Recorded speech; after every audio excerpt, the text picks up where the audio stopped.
养生侃侃而谈，健康如约而至。我是你们的好朋友木子。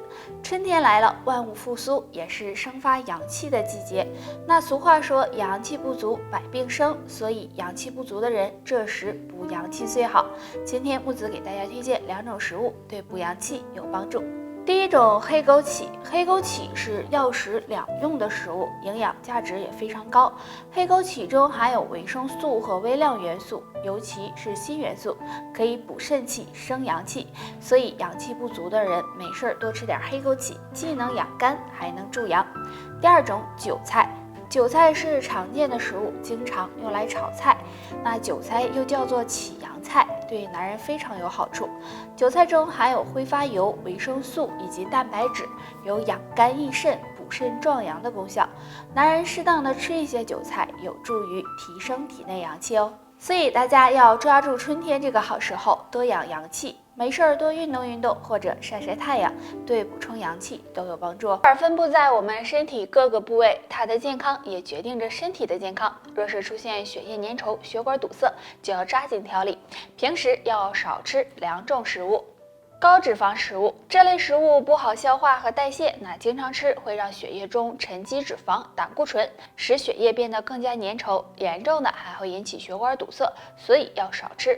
高盐食物，摄入过多的盐分不仅会使血压升高，还容易增加血液粘稠度，对血管健康不利。如果想要保护血管，大家可以常用2物泡水喝，有助疏通血管。第一种，蜂胶。蜂胶有很高的营养，其中含有异黄酮、维生素 P、黄酮等物质，不仅可以提高身体免疫力，还能延缓血管老化，降低血液粘稠度，所以经常泡水喝，能保证血管年轻态。第二种，苦荞。苦荞是天然的血管清道夫，其中含有的芦丁可以降低血液粘稠度，增加血管弹性，所以呢，常用苦荞泡水喝也能够帮助养护血管健康。身体是革命的本钱，所以要好好的保养血管。如果血液粘稠、血管堵塞，会直接危害健康。下面教大家一个动作，有助血管通畅。伸出我们的双手，食指张开，手掌心相对，然后进行拍手的动作。拍手的同时要配合着倒着走，注意拍手的力度可以大一点，每次100下即可。因为我们手上有很多的经络和反射区，这样拍手能够刺激到经络和反射区，并且还能促进身体的血液循环，对疏通血管有帮助。经常做一做，血管会更健康哦。血液粘稠度高的人还要改善日常的生活习惯，保证充足的睡眠，每天适量的运动，还有多吃有稀释血液作用的食物，富含维生素和粗纤维的食物，比如柠檬、燕麦等，有利于降低血液粘稠度，保护血管。血脂高、血液粘稠，常吃这2种豆，降低血脂，养护血管。第一种，绿豆。绿豆是生活中常见的，有清热解暑的功效。我们总是喜欢喝绿豆粥或者是绿豆汤。绿豆的营养很丰富，其中富含维生素 C、膳食纤维和绿豆多糖等物质。经常吃能够降低胆固醇，对保持血脂稳定有帮助。第二种，黑豆。黑豆是大豆类植物，营养也很丰富，其中含有不饱和脂肪酸、维生素 E 和钾元素，对排出体内胆固醇有帮助。那经常吃一些黑豆，也能够起到降血脂、保护血管的作用。除了这2种豆，平时喝茶呢，也能够帮助降血脂，比如苦荞茶、冬瓜荷叶茶等，既能稳定血脂，也能够帮助养护心血管。很多人餐桌上已经离不开大鱼大肉了，而很多食物呢都含有很高的脂肪，如果吃多了，身体中很容易堆积胆固醇，使血脂升高，从而出现血管堵塞的现象。那血脂高有什么表现呢？下面我们就来看看。表现1，手掌颜色出现异常。正常我们的手掌颜色是红润的，但如果发现自己手指的颜色比手掌颜色浅，并且呢中指根部出现明显的青筋，就要注意了，可能是血脂高了。表现2，腿脚麻木，爱抽筋。血脂高会影响血液循环，如果呢腿部血液循环不畅，那么就可能会有双脚麻木、无力、腿部抽筋的情况，所以大家要多加注意。上面这2个表现，如果你都没有的话，血脂还算稳定，那血管也还算健康。那血脂高的朋友，建议大家呀，平时多喝些苦荞茶和桑叶茶，可以帮助疏通血管，降低血脂哦。高也是现在很多中老年人的烦恼。那想要知道血脂高不高，可以看睡觉表现。如果出现3个异常，就要降血脂了。1. 总是睡不醒。如果血脂过高，会导致血液粘稠，这样血液流通不畅，大脑供血不足，就会使人出现困倦、身体疲惫、总是睡不醒的情况。这时呢，就要多多注意了。2. 睡觉时腿抽筋。如果不是受凉和缺钙引起的腿抽筋，就要注意血脂高了，因为体内胆固醇代谢出现异常，会堆积在肌肉这个地方，所以睡觉时呢，就容易出现腿抽筋的情况。3. 睡觉时手脚冰凉。那有些人手脚冰凉和气血不足有关，如果不是，手脚总是冰凉，这时呢也要警惕血脂过高，因为血脂偏高会影响血液循环，导致血液流通不畅，从而出现手脚冰凉的情况。所以大家呀要多注意身体的一些表现，平时降血脂可以喝点玉米须茶或者呢山楂水，能够帮助促进血脂代谢，养护血管健康。高血脂对身体健康危害很大，比如血液粘稠、脑梗等，所以一旦血脂偏高，就要好好调理。那血脂高的人有哪些表现呢？睡觉时可能会有2种表现。表现1，睡觉时手脚冰凉。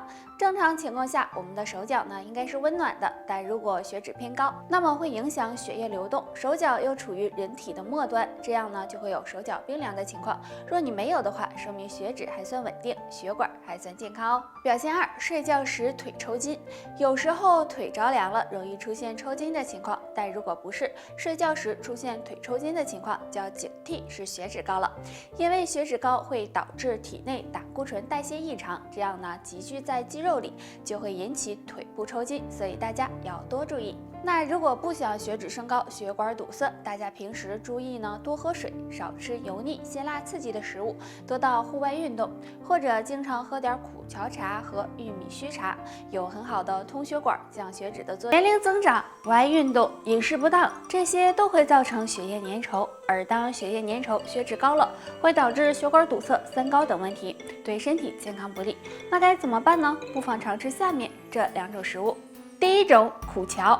苦荞对身体有很大好处，被誉为五谷之王，其中含有丰富的生物类黄酮，主要成分是芦丁，有软化血管、改善血液循环的作用。不仅可以泡水喝，也可以煮粥时放一些，对降血脂、清理血液垃圾有帮助。第2种，茄子。茄子是餐桌上常见的，茄子的营养也很丰富，其中含有大量的维生素 P， 能疏通血管，降低胆固醇浓度。经常吃一些，能预防血液粘稠和血脂升高。除了吃上面这2种食物外，平时喝点冬瓜荷叶茶、蒲公英根茶，对身体也有好处哦。当人上了年纪，血管收缩能力大不如从前，这时呢，各种疾病也容易呢找上门，而高血脂就是常见的一种。那平时该怎么降血脂、保护血管呢？可以尝试下面3种食物。第1种，黑豆。俗话说，不要一堆，不如黑豆一把。黑豆富含花青素，有促进血液循环、降低胆固醇的作用，所以经常的吃一些黑豆，有助疏通血管，降低血脂。第2种，燕麦。燕麦在生活中呢很常见，常被当做早餐使用。燕麦含有丰富的维生素 E、亚油酸和皂带素，能降低胆固醇，疏通血管，所以血脂高的人经常吃燕麦，能帮助降低血脂。第3种，山楂。山楂呢营养也很丰富，山楂富含3萜酸，可以帮助软化血管，经常的吃一些，对降血脂、保护血管健康有帮助。那想要降血脂啊，还要经常的锻炼，比如慢跑、快走、游泳等，还有呢多喝水，对血管健康都有帮助哦。那3高大家都很熟悉了，那么今天呢我们就来说说血脂高。若是发现血脂高时，要尽快的调理，要不然呀会给血管造成危害。那血脂高的人平时啊要多注意呢，少吃油腻的食物，避免久坐不动，少抽烟，少喝酒。除了这些，还可以多喝2种水。第1个，荷叶水。荷叶中含有黄酮和生物碱类物质，具有呢调节胆固醇和甘油三酯的作用。经常的喝一些荷叶水，对降血脂有帮助。第2个，苦荞水。苦荞被誉为五谷之王，营养价值呢很高。那苦荞中含有的芦丁可以帮助呢软化血管，经常用它泡水喝，也能够帮助降血脂，保护血管健康。在生活水平好了，想吃什么就吃什么，但是呢，这也导致很多人出现血脂高的情况。血脂高的人可以尝试下面2种食物。洋葱大家都很熟悉了。洋葱虽然味道有些特殊，但对人体健康却大有好处。洋葱中含有的前列腺素 A 和洋葱精油，不仅可以软化血管，降低血液粘稠度，还能够降低胆固醇，对降低血脂有一定的作用。玉米是生活中经常吃到的，是很多人喜欢的。玉米含有的营养呢也很多，其中含有丰富的卵磷脂、亚油酸、维生素以及钙、镁、硒等物质，能降低人体血清、胆固醇，清理血液垃圾，能帮助稳定血脂，预防血脂升高。血脂高对身体呢有很大伤害，所以大家要多注意。没事常吃玉米和洋葱，或者用山楂干和玉米须泡水喝，对稳定血脂都有帮助哦。好了，大家还有什么想知道的问题，可以给木子留言。拜拜。